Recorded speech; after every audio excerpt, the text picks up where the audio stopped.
Well, hello, Youest you listener, my badass beloved family community, all about being your best self, your Youest you. Let me tell you something. I am on freaking fire about today's conversation, partly because I've been on fire, and I'll say more what I mean hormonally and some other things.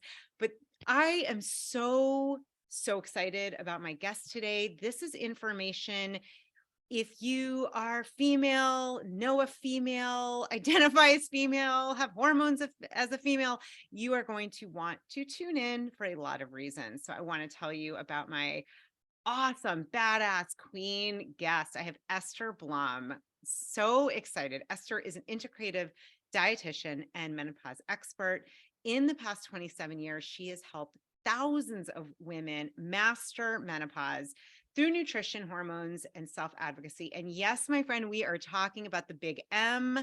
Yes, we are. We're going deep into it, and we're going to really uncover ways to master it and to make it something that is not something that masters you. So let me tell you also, Esther is the best-selling author of See You Later, Ovulator. If you're watching on YouTube, I'm showing a copy because I love this book. Cavewomen Don't Get Fat, Eat, Drink, and Be Gorgeous, Secrets of Gorgeous, and the Eat, Drink, and Be Gorgeous Project. I love it. Known as Gwyneth Paltrow's menopause mentor and by Forbes for helping women thrive through menopause, Esther was also voted Best Nutritionist by Manhattan Magazine. She has appeared on The Today Show, ABC TV, and Good Day New York, and is frequently quoted in Goop, Well and Good, Forbes, Time Magazine, New York Post, the Los Angeles Times, In Style, Bazaar, Self, Fitness, Marie Claire, and Cosmo, and I have a feeling a lot more. So I'll just say this is what I titled it before we even did this conversation is menopause is a bitch. And you added how to make it your bitch. Welcome, Esther. I'm so Thank you. excited to have you. Thank you, Julie. I'm stoked to be here. All right. Well, I want to say, and it's funny because I heard my husband earlier and I want to give a shout out to him because he has been a freaking saint through the last few months. So like nobody told me a freaking thing about this experience about 6 months ago. I'm going to give like the quickest thing, quickest overview.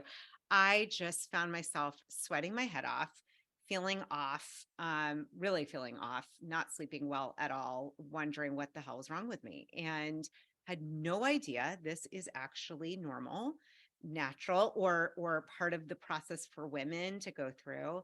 And I was told by, and I remember in your book, I was told by my OB, oh, just stay on your IUD, like you'll be fine. And that's when I ran for the hills. And I have been on a quest, and I realized my poor husband, who was like, I don't even know what to do to help you. We finally found an expensive cooling pad for the bed. And I said, and I love men, but I got to tell you, if men went through menopause, I have a feeling there would be thousands of more things available. So I'm just setting the tone. I'm coming out about it. It has been really something that I am on fire to talk about. And your book, your wit, your humor, I was like, love at first sight with you. Your love at first flash. Yes. Yeah. Yes. Love at first hot flash, which it did make me a little hot. And I was like, okay. Oh my God. Well, Yeah. I'm here to tell you and anyone listening, not only can you make it through and thrive, but you're going to feel so much better when you're on the other side and through it. And there are actually strategic steps that you can put in place, and you don't have to wait until you're through menopause to begin treatment. Actually, the earlier you intervene, the better your quality of life, but also your outcomes too. Can we, because I know I have so many women that listen in their early 30s, early 40s, late 20s, as well as 40s, 50s and beyond. Yeah, I think just to level set, can we like just talk about, because I knew like when I started getting boobs at 11, I was horrified. And I remember feeling like, oh my God, what the hell is happening to my body? There's so much education from like puberty on to like I had my babies, but there was nothing said to me anywhere, anytime And it's disturbing. So maybe can we just like, I know it's basic, but talk a little bit about like, what is the big M? What does this mean? What can you expect in a general sense? And what got you really fired up and interested in studying this? Yeah, well, let me work backwards on your question. So 6,000 women go into menopause every single day. There's going to be 1.2 billion women in menopause by 2030. Only 59% of medical schools even have menopause on the curriculum, and teaching menopause is not mandatory. So as we record this, this gorgeous New York Times expose came out on menopause about how few doctors come out of their education even comfortable prescribing hormones. So it's so egregious that women have been ignored, that this situation that every woman goes through is not even addressed. And the only alternatives women are given are the pill, the IUD, or hysterectomy, or just go home and wait it out. So that got me really, my meno rage really activated. And I was like, you know what?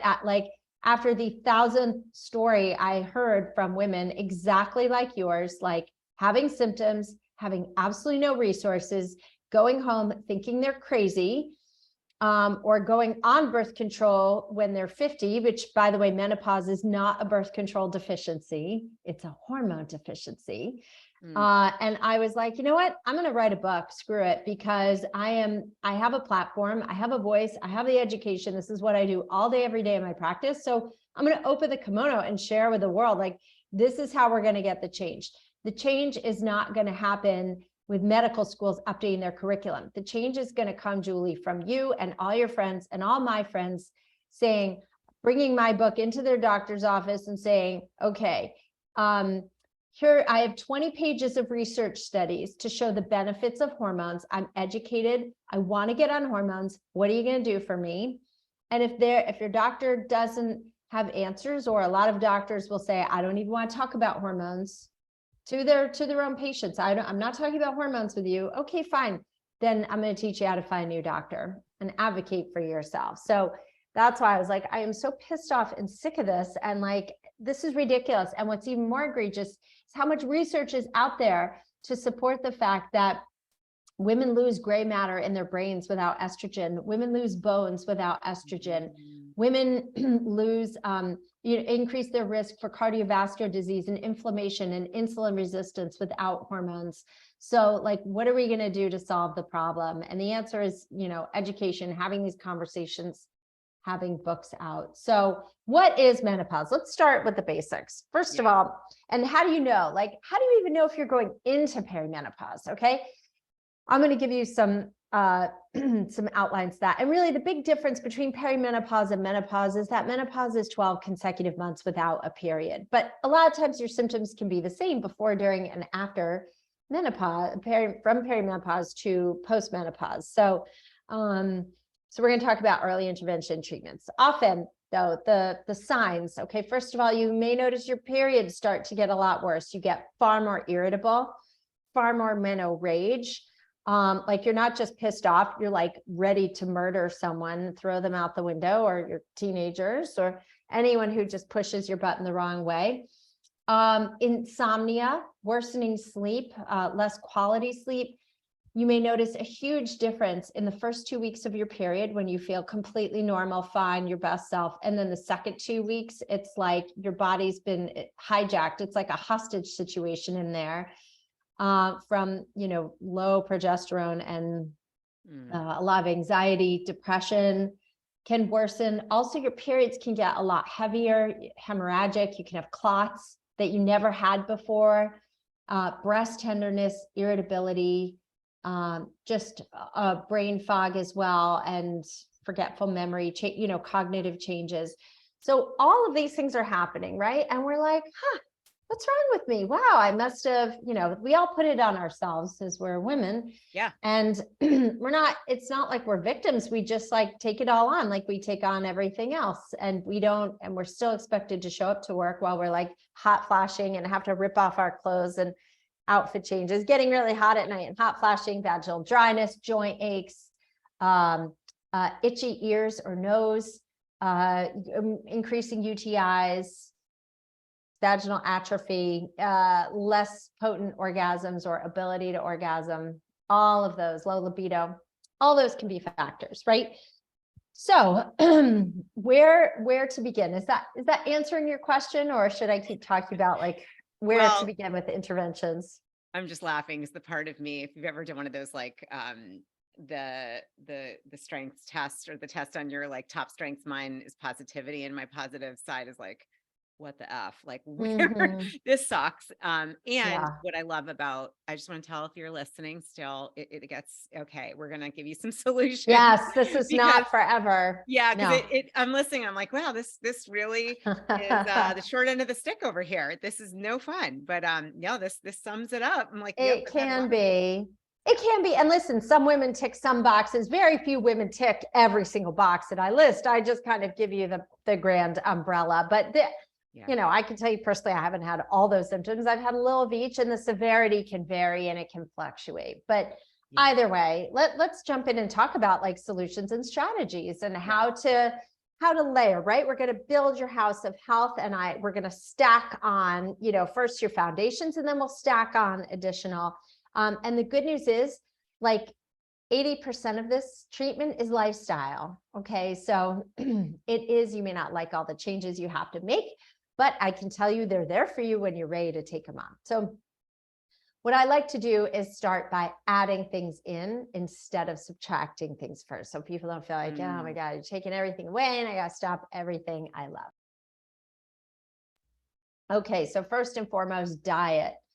Diet plays a huge role. This is the time in life when we are the most at risk for muscular atrophy, or what's called sarcopenia, which is age-related muscle loss, because the decline in hormones, estrogen, progesterone, and testosterone, can really, combined with, we're cutting calories a lot. We're saying, oh my God, I've got this big menopause. I've got weight gain around my midsection. My muffin top has turned into a cake top. I got to cut back my calories and start eating more, right? When we do that, we're often really deficient in protein.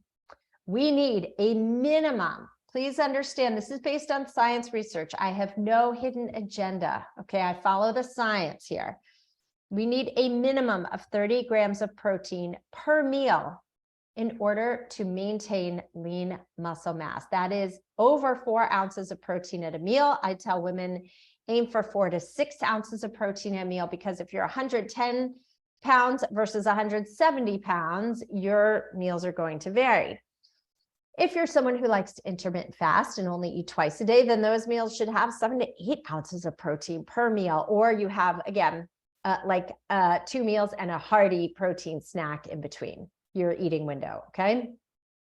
Which intermittent fasting can be a great way to bust up stubborn body fat, by the way. If you're, you know, it's a great, interesting time to try it. And if you are a cycling woman still, you may find the first half of your cycle, it's much easier than the second half. So when you're much more insulin resistant. So listen to your body. But the cool thing is, like, once you hit menopause and your hormones are stable and you don't have monthly fluctuations, like, that's when I see my menopausal mamas soar with some hardcore intermittent fasting. And oh my God, the weight loss is awesome. So you can lose weight at any point in time. Just because you gain some in perimenopause doesn't mean you're stuck with it forever. So, like, erase that fear from your mind, because it's totally possible to lose weight at any point in time. Don't believe the hype that your metabolism slows down and everything comes to a grinding halt. It doesn't actually slow down that much. So don't buy into that. Okay. So I have a question about that. If we can come back. Or come do it. Let's go now. Pause you. All right. Cause sorry. I'm like, I'm going to bring myself in and I'm just speaking from, do it. You know, it's interesting. I came into this, the blessing of having, I was diagnosed with Hashimoto's, which is, you know, autoimmune. I was doing autoimmune protocol. A lot of the things you said, I was blown away. As I say here, my mind was blown when I saw about how much protein. And I thought, oh, that's, I get that. So it's interesting because I've been measuring my CO2 to get a sense of my metabolic rate. I use, there's a device that I use to do that. And I've noticed that no matter sometimes what I do, if I don't sleep enough, I think because my cortisol goes up, it affects my metabolism. And I'm just curious, I guess we'll get to that with sleep because I know we're talking nutrition. Yeah. It's been, and for me, it's not even as much the weight loss, Esther, is just to feel efficient, to feel good in my body. Mhm. And so maybe we can come back to that. Like, what do you do when sleep sucks, when you've got cortisol, the diet? I want to stick with the diet. I wanted to ask you because it's something I know I've been like, what the hell is going on? I've been Yeah. tracking it. Yeah. Yes. Okay. So, and it's perfect tie-in timing wise. So diet wise, yes. You want to make sure your blood sugar is stable all day. So you want to make sure your protein is higher than your carbs. So let's say if you can go on a tracking app, right, and write down what you eat for 3 days. Let's say you're awesome and you're rocking 120 grams of protein a day. Then you should, aim for like 100 grams of carbs to start, maybe 110, depending on how much you're lifting and how active you are with your cardio. But having your protein higher than your carbs also stabilizes your blood sugar and helps you bust up fat. Okay. And the third thing is, and this is also a key piece for sleep, is to have carbs with dinner, like a cup to a cup and a half. You don't need a lot of carbs in the morning. You're not that insulin sensitive to carbs in the morning, but at night, dinner time, you are far more insulin sensitive, and carbs bump up insulin, even good quality ones, sweet potatoes, quinoa, white potatoes, winter squash, vegetables, beans and legumes, if you tolerate them. Okay. That slight bump in insulin is going to tamp down cortisol because the two are antagonistic to each other. So getting in, you may need more carbs than just at dinner. Totally play and see what works for you. But at the very least, get in like a cup to a cup and a half of dinner. That is going to knock you out. White rice, I use white rice a lot in my practice for clients too. It really helps sleep. I can tell you personally, if I don't eat enough carbs during the day, I don't sleep at night. And I was eating too low carbs for a while, and too low carbs also, if you eat too few carbs, that slows down your upregulation of T4 to T3, which is your active form of thyroid hormone. So we do need carbs to support thyroid function and support sleep. And everyone's like, oh, go on keto diets. And right. Keto diets can work great for hot flashes for about 3 months. Yeah. And then, and weight loss. And then it's like, I see women hit a wall. I don't put them on keto. They come to me after having failed keto because they lose the weight and feel great. And then their adrenals and thyroid conk out without enough carbs. Yeah. And they start to regain the weight. And it's really hard to get off after that. And they feel sluggish and tired. So don't think carbs are the enemy's ladies. They're not. I mean, obviously, yeah, switch over from bagels and butter or bagels and cream cheese at breakfast to, a protein shake, some cottage cheese, some eggs, some chicken breast. Get your protein in the morning, and you're going to be a different person. You're going to be an absolutely different person during the day. Love it. Another big piece for lifestyle management for sleep is deep breathing and meditation. We all have 10 to 20 minutes before bed. Let's face it, you're otherwise scrolling on your phone, you're farting around, you're just brushing your teeth, whatever. So make sure that you start to build a practice. It takes a minimum of 8 weeks. That's 56 days. It's less than 2 months, but it does take a minimum of that amount of time to reshape your fight or flight center in the brain. So don't think you're going to take one deep breath and be, cured of your insomnia, or the other extreme, think that you have to move to an ashram to nail this. You don't. You just have to do mindful breathing. And I joke that, like, if you can get to the point where you have a fight with your spouse and still breathe your way to sleep, like, that's how you know you've nailed it. Now, other colleagues of mine, I was just talking to JJ Virgin this morning, and she was like, it took me 9. Yeah. And she's awesome. We were talking all about meditation. She's like, it took me 9 months to see results. Don't give me this 2-month crap. And I was like, what the hell? What are you talking about? And she's like, I just couldn't like let my brain stop. So it's really individual, but the sooner you lean in and surrender and relax, the better. Number 3 is switching up your workouts. Okay. A lot of women, again, they start exercising harder. They're like, oh shit, I've gained 5 pounds and I can't button my pants. And I feel so bad about myself. So I'm going to cut my calories and I'm going to work out harder. Most women in this phase of life do need adrenal support. I do see some women with awesome cortisol curves, but I would say 75% of the women I treat in practice really have, very poor cortisol regulation. They have low cortisol in the morning, and then at night they are riding that cortisol curve. Their cortisol is very high. So working out differently can lower your cortisol. Okay. Walking outside first thing in the morning regulates your sleep wake cycle, regulates your cortisol. So you're not coming out of the gate, after like a high intensity spin class, like where your cortisol is just off the rest of the day. So walking, lifting heavy, not just like a 5-pound weight, but I'm talking 10, 12 pounds, 15, 20 and up. But also having a minute or 2 rest in between where your heart rate is like slowed down to 100 between sets.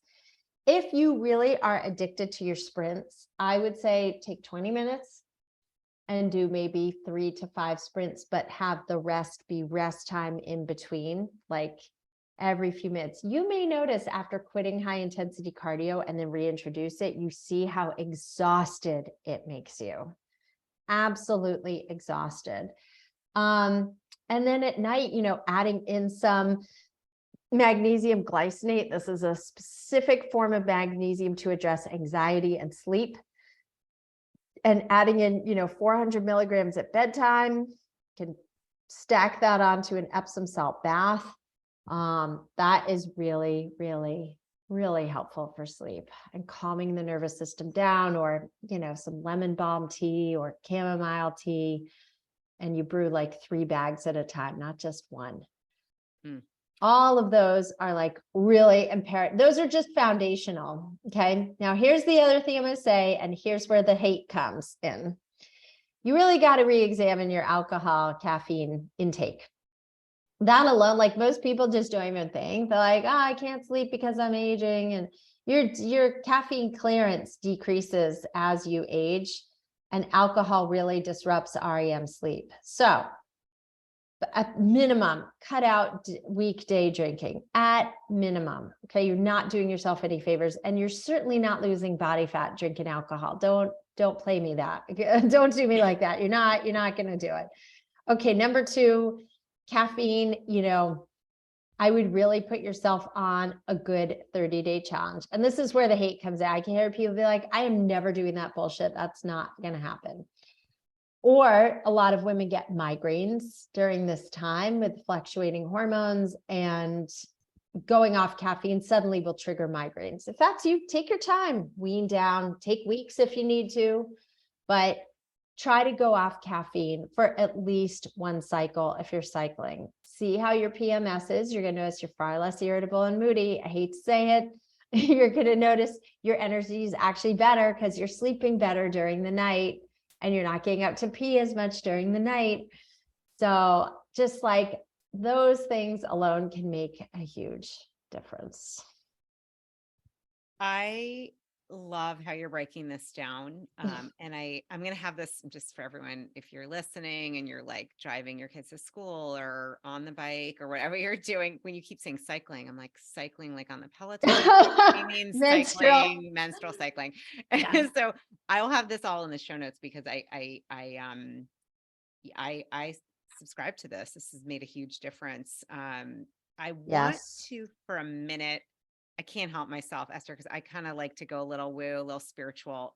You, I think, talked about, I believe it's an Asian culture, menopause is thought of as the second spring. And there's something, I feel like, there's something about this.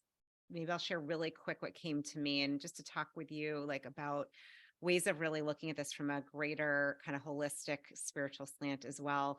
I know for me, and a lot of my beautiful listeners struggled with people pleasing, with, following your voice. I really loving who you are, feeling confident, grounded. And, even the hormones that have been there for those that have had babies, or that if they didn't want to, but that we all had that, having that potentiality, perhaps I'll say that puberty, the hormones and the focus on nurturing another life, if you wanted to, I feel like with this, the thing that helped me, or that's helping me, is to look at it like I am taking back my energy for myself. I do happen to have two children, but in this case, this is all about coming back into my own body and own energy.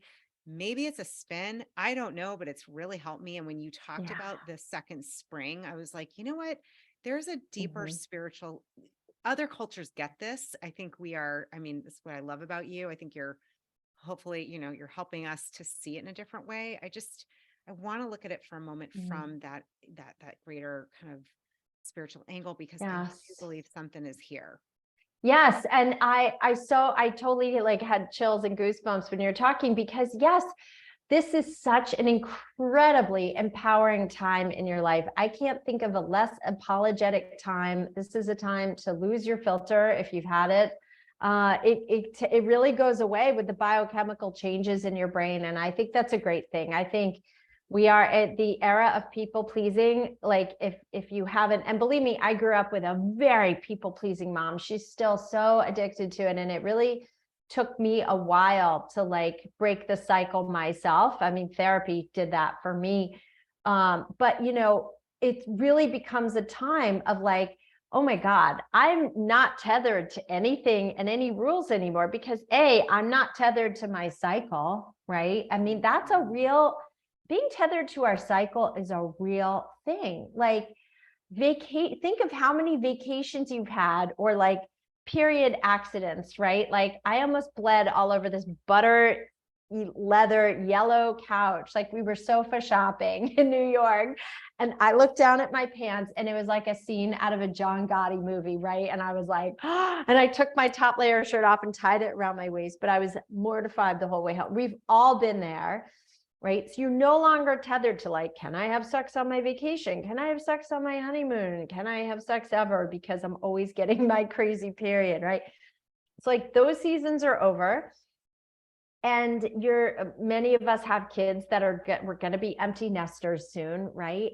And this is a time when you're like, I have been taking care of everybody for the longest time. Or if you're single or don't have kids, maybe you've been taking care of an aging parent, or just, again, tethered to your cycle. Like you're untethered, you're free, and you've got a minute now to be like, what do I really want? And not that you should wait for menopause to think about what you really want. You should know, you think about it every day.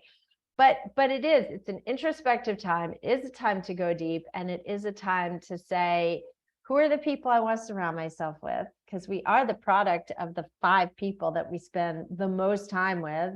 So like somebody asked me also recently, they said, is it true that most women go through divorce, or many women go through divorce during this time? Yes, it is. It absolutely is. There's a hugely statistical correlation with menopause and divorce, right? Because what we settled for, what we tolerated, if we got married young, a lot of what we tolerated in our 20s, that's not going to fly in our 50s at all. For me personally, I divorced myself from a couple of friendships because these were people who are not respectful of my time, or just didn't even respect what I did and like the work I was putting into my business. And I was like, why am I even accommodating people who aren't just lifting me up? I didn't feel good about myself after I left our interactions. And I was like, I don't need to do this anymore. Right? So just getting really clear on who you want to be surrounded by, what you want your life to look like in the next 6 months, in the next 6 years, right? And how you want to feel every day, the mood that you want to have every day. For me, my 20s were just such a ridiculously fun time. I was like single, I was living in New York City. I was becoming a person that is very much the me inside. And I always try to recreate that mood of just absolute fun and joy. So how can I create more joy? How can I be more interesting in my life? What experiences can I do? Can I travel more? What can I make room for? And then I kind of build my life around those things, around the fun and the people, and work, obviously, like serving people all day is my mission, but also really, really filling up my own bucket at this point. I'm kind of hearing, if you bottom line all this, like, we're cutting out the bullshit. We're just Cutting out the bullshit. Yeah. Thank you. Yes. Yeah. And you know what occurred to me? I had not thought of this. It's interesting because there's a prayer that I read every morning. I've been in the 12-step world for a long time. I'm very open about that. And there's a prayer about divorcing my thoughts from self-seeking and negativity. And I was like, it could be divorcing a person, divorcing a friendship, or it could be deciding I'm going to divorce myself with those thoughts about myself. Like, I'm done. I hope that lands for someone else besides myself. But it hit me when you said that. I'm like, yeah, I'm divorcing those thoughts that are not kind to myself. Like, I don't feel in my body. I got to tell you, Esther, my whole workout exercise movement has changed, and that's a whole other story. And I thankfully got the message pretty loud and clear. I'm the one that's like walking and just happy to be walking. And what I'm saying is, like, thank you, cells. Thank you, body. I did not say that years before, and just grateful that I can move, that things are moving. I love this idea, though, of just cutting out the BS. Cutting out the BS. And also, the greatest shift for me, I can tell you, was thinking about what I really wanted to attract. It wasn't just negative, right? It wasn't just like getting rid of everything. It was also like, okay, what can I really bring into my life now? Yeah. So I really, it's about owning your impact and attracting pieces that way too. So I think there's a great book you can read on this. So one of the great books you can read on this. Well, there's two. One is Outrageous Openness by Tosha Silver, like on my bedside table for 10 years now, easily. And the other is The Big Leap by Gay Hendricks. Yes. And right. I mean, so good. And if you take one thing from either of those books, you'll be in great shape to attract. But there's a lot of ways to attract goodness in your life. I love. First of all, I love Tosha Silver. And Gay was on here a couple months ago, and we talked about. Oh, that's right. That's right. Oh my gosh. Yes. Go listen to that interview again, everybody. Yeah. Yes. The whole genius zone. It's almost like we're coming into our genius zone within ourselves. This is making me feel better about menopause or perimenopause. Wherever we are. I do want to talk about, I know a lot of misconception about supplements, but more so hormones and hormone replacements and hormone replacement therapy. And I am going to just hand the torch to you because as I'm speaking, I'm like, I've got me some herbs going on, but I have not yet gone into hormones. It's just, I'm new in this game. Can you break it down? Because it's confusing for people. There's a lot of misconception. Challenge accepted. Okay. So let me I'll sum this up so quickly. The fears around cancer, blood clots, heart disease, stroke and hormones have all been debunked. The original studies done that came out with those conclusions were done on women 10 years postmenopausal, and they were only put on estrogen. All the risks went away when they were also put on progesterone. And the relative risk, here's the killer, is the risk went up so marginally to begin with, that because so many women were studied, that the risk went up from 2.1% to 2.9%. It wasn't even anything dramatic or crazy. Okay. Now, here's the good news is that you can bring in bioidentical hormones early. You can start them when you're in perimenopause, even if you're on an IUD or a birth control pill. Okay, I'll explain how this works.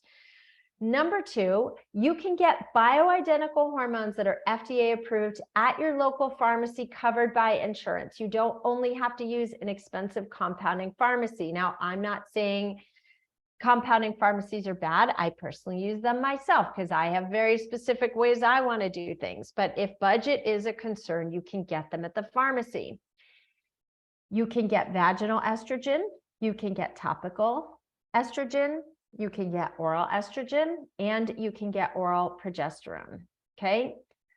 What you cannot get is testosterone at a regular pharmacy. That you do need to get compounded for you because it's not FDA approved for women, which is the most ridiculous, egregious thing, because testosterone is actually the most abundant hormone for women in the body. And women do not know this either. Say that again, because we go to testosterone is my the most, it's the most abundant hormone in the body for women. Okay. You put a woman with low libido and brain fog and exhaustion and fatigue on testosterone, we're gonna freaking change the world and I'll run for president. It is just that simple. All right. So that to me needs to change, but you can. So how do you know like where to even start? I do testing in my practice, right? A lot of doctors will say, I'm not even going to test you. Your hormones fluctuate 30% on any given day. And that is absolutely true, but you have to start somewhere. So I use what's called the Dutch test in my practice. This is a dried urine test for comprehensive hormones. Tells me how you're producing hormones, and it tells me how they run through your liver so that I can know, hey, if you do start these hormones, are you going to feel like crap, or are you going to feel good, or do you need support detoxing them? So knowledge is power. But again, a Dutch test can run, $300-400. So if you can't, just start with a blood test, start with something. Okay. Some doctors will treat by symptoms. And I'm okay with that as long as they're monitoring your blood levels, because you do need to get your blood levels monitored 3 to 4 times a year. And when it comes time to bring in estrogen, you really want to make sure your threshold is up so you're maintaining your bone density. Okay. But you can start with, I'm going to read you just some commercial over-the-counter names. Maybe you could put these in the show notes. I am putting a post on this next week in my Instagram at Gorgeous Esther. But bioidentical progesterone, it's a product called Prometrium. You can take it orally at bedtime. If your sleep sucks the last 2 weeks of your cycle, you can, and you're cycling regularly, you can bring in Prometrium the last 2 weeks of your cycle.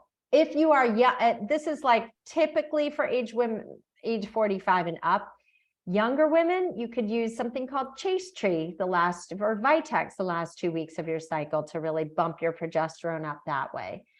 But Prometrium orally, it hits up the GABA receptors in the brain.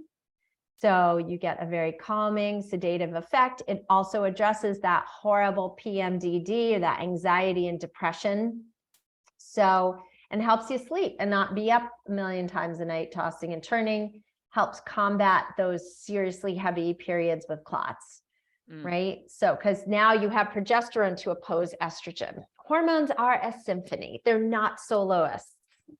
They work in conjunction with each other in nature. That's why that study, that damn Women's Health Initiative study was so flawed, because you're isolating a hormone and giving it to women postmenopausally, like that would never happen in nature. A postmenopausal woman just isn't gonna, only have estrogen. She should also have progesterone, maybe some testosterone, maybe some DHEA, so there's like, it has to be nuanced. Okay. Vaginal estriol, or estradiol. This is also imperative for women 45 and up. First of all, it's a microdose that you're getting. Second of all, vaginal estrogen stays local. It doesn't raise your circulating estrogen levels at all. Third, if you have vaginal atrophy, if you have dryness, you're peeing a lot, you're having UTIs, you're having incontinence, you're going to want to be on vaginal estrogen. And this is like, by the way, once you start, it's like using makeup remover at night. Like you got to use it as directed. You have to use it a couple times a week the rest of your life. But please, what's the trade-off? It's like, it's really very easy to shove all up in there at night. So, okay, you can use Vagifem. These are the FDA names. You can use Estrace, which is a cream. Vagifem are like vaginal tablets or inserts. And then there's Fem Ring and Estring. These are both rings. Okay, so these are ways. And then there is the transdermal estrogen patch. So estrogen patches or creams are great too, because They're gentle, they're low dose. You can customize the dose. Like some doctors have their women cut the patch in half, right? As some women have, or if you're using biased cream, you can titrate up the dose or lower it as needed. So it's really cool. But FDA approved. Okay. The patches, Vivel Dot, Vivel, Menostar, those, and Estroderm. These are all estrogen patches. You change them once every 3 days. They stay on in the shower. They stay on swimming in the pool. Then the gel, there are oral gels, Divigel, Elestrin, and Estrogel. These are all estrogens. And then if you want testosterone, you can get it compounded in a pharmacy as a cream. I don't recommend pellets. Right. I don't recommend pellets. Why? Because imagine, and no disrespect to car brands here, just to give you an example. Imagine you're driving a Kia, right? Kia is going to get you where you want to go, Right. but it doesn't have the horsepower engine of a race car. So imagine you're driving a Kia and all of a sudden you hop in a Lamborghini, right? All of a sudden, like you touch the gas pedal and whew, you're off at 60 miles an hour in 3 seconds. The same thing happens when you go on, when you get pellets inserted into you. You go from very low levels of hormones to very high levels of hormones almost overnight. Many, if not most of my clients they gain weight. Their sex drive goes so high that they're like freaked out and their husbands are freaking out. They're like, what is happening here? This is insane. Feel very irritable. You can also get hair loss from your head and hair growth on your face. And some of this is not necessarily reversible. So you want to be super careful, right? The hormone replenishment we're talking about is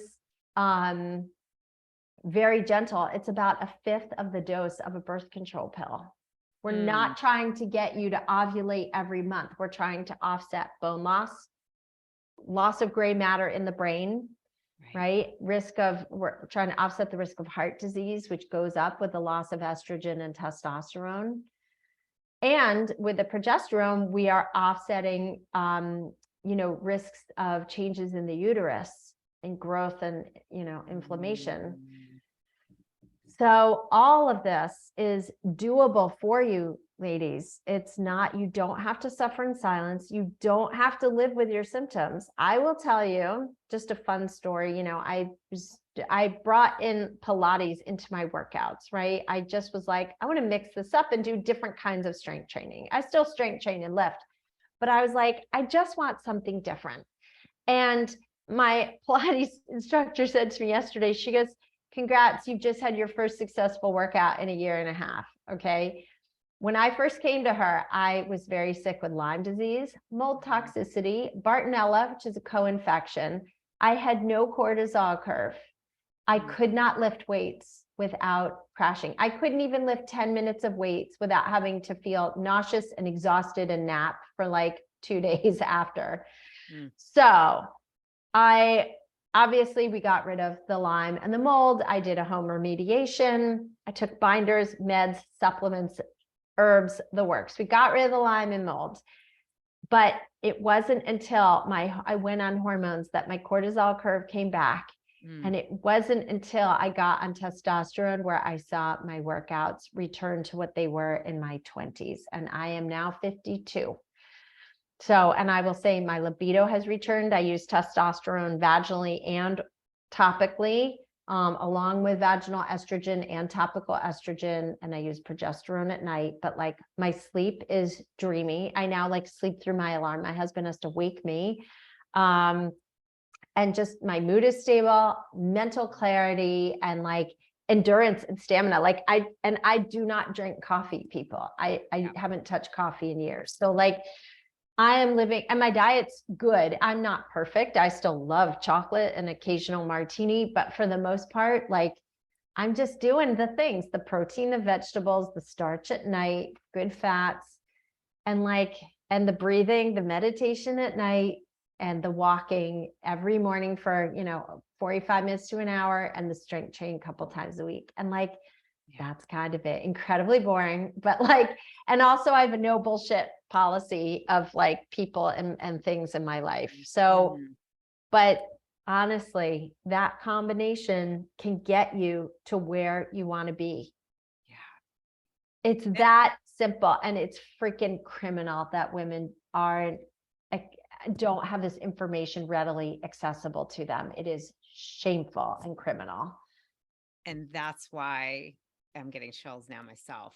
Yeah. I've just started this. This is one of the, this show is all about, it's informative, it's high vibe, it's educational, it's about being your highest self, connecting to what I call your Youest you, which really is, your most authentic, loving, your whole self. And to not have this information, I know for me, and I'm, just in the beginning of this perimenopause experience, I'll just say to the whole world, I'm like still tracking.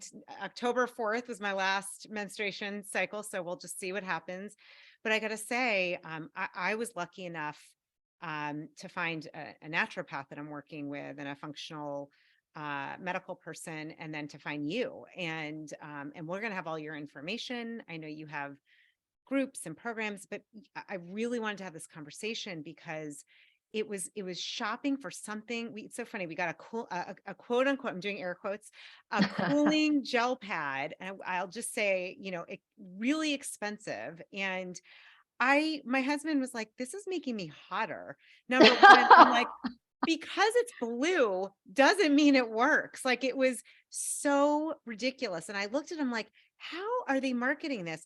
And finally, I mean, he felt so bad. He came home with like the top of the line Sleep Number pad. And he's like, we're using this, Julie. Like, I just want to help you. And I was like, this is bullshit. This is not okay. And, I had a OBGYN who, I mean, bless her, but like, honestly, to just tell me, do an IUD or it'll soon be done. Like, you'll soon be through it. I'm like, no, that doesn't work. Yeah. No, that doesn't work. Can we touch on the birth control also, what to do when you're on birth control? I forgot to mention that. Yeah. Like, I had an IUD for years. It's out now, but yeah, please. Yes. So some women, right? Let's say you went on the IUD because like you're super hemorrhagic, you're having super hemorrhagic periods, and just like it was super disruptive to your life. You can take it out if you want to and switch to hormones, or what you can do is you can stay on it if you want to, and then add in do the Dutch, right? You can add in bioidentical hormones like progesterone even, which that alone can be really beneficial. Why is that? Because the IUD and the pill use synthetic progestogens. Those don't touch the neurotransmitters in your brain. They actually are meant to suppress your production of progesterone so that you're not ovulating, because it's birth control, right? So if you add in bioidentical progesterone, and then, as you go through menopause, you can work with someone to really test. As you go through menopause, you can take the IUD out and go transition through. Either your doctor may put you on a higher dose estrogen pill for a while, so you're not hot flashing, or you can transition to lower dose bioidentical estrogen creams or patches, and then, increase your dose as needed for bone density. But you can bring that in, absolutely, and you can work with your doctor to transition. Some women are like you, Julie, and they're like, get me the hell off this thing. And other women are like, I am not going to upset the apple cart. I have 20 million things going on. Yeah. Cool. Then just make sure you're bringing in other hormones as needed. Such sage wisdom and advice here, Esther, and I appreciate even going through the listing of these bioidentical hormones and understanding. I had no idea. First of all, I'm like going to go down and tell my husband, did you know I was like, we have more testosterone like in our body? Like, that just is, and I'm like, what? I didn't know. But I'll tell you, when you don't have it, it's like, something is missing, it's like if you take salt out of a dish. That's what I feel like a little bit right now. And I'm about to do my Dutch test. I'm like, I feel like there's some salt missing in the dish. Like some is missing. I need something. And I love, love, love that you're courageous enough. I think it takes courage to share this information and to get it out there. And I think it is criminal that it's not more available. Although I'm a huge fan. I'm going to show it again. You all have to get this book. See you later, Ovulator. It is so flipping good. I read this whole thing, and I'm like, I read books, but like, look at the back. I have notes and notes and notes. I love that. Oh my gosh. Yeah. I love that. I was like, this is a lifesaver. So yeah. I just appreciate that you listen to your guidance and really are making this available for everyone. And I just, as someone going through it, and I know many of my listeners have gone through it, some are going to be with me just starting, and there's some who haven't hit it yet. And what I have understood is that this is part of the journey. So it does happen in different ways for all of us women. It does. And yes. Doesn't have and you to may stop. not have I mean, you may breeze through it. I have plenty of friends and clients who are like, I'm actually in really good shape and it just wasn't a big deal. And they notice like 1 or 2 symptoms, but the goal is like, what if we can all be optimal? Like, why? It's our birthright. Why should we not have this situation optimized? I just spoke to, there's a wonderful journalist, Tamsin Fadal, who's doing a lot for menopause, and she's working on getting the laws changed in the workplace for women, because also there's like no accommodations for when you're hot flashing, for when you're having brain fog, or you can't remember things and you can't meet deadlines at work. And it's a real disability in a way. And again, it's temporary, but make allowances. Let women work from home on those days. Let them, work on their own schedule and listen to their own body. Sometimes they just need to nap in the middle of the day, and then they'll still be productive. I mean, it's, but yeah, you can get through it. The best, it just gets better and better, and your weight will stabilize, and you don't necessarily have to gain weight during menopause either. That's the other thing. You don't have to. Most people, but without the information, you can be more prone to it. So here's the information, ladies. And my book, yes, okay, the paper copy is lovely, but if you get the digital copy also, in the back with the research studies, most of them are hyperlinked. You can just click and all the research pops up for you, and the research is there. It's not like there aren't studies done on bioidentical hormones. There could be more, for sure, but there is enough compelling research. It has been debunked again and again. Just go to menopause.org.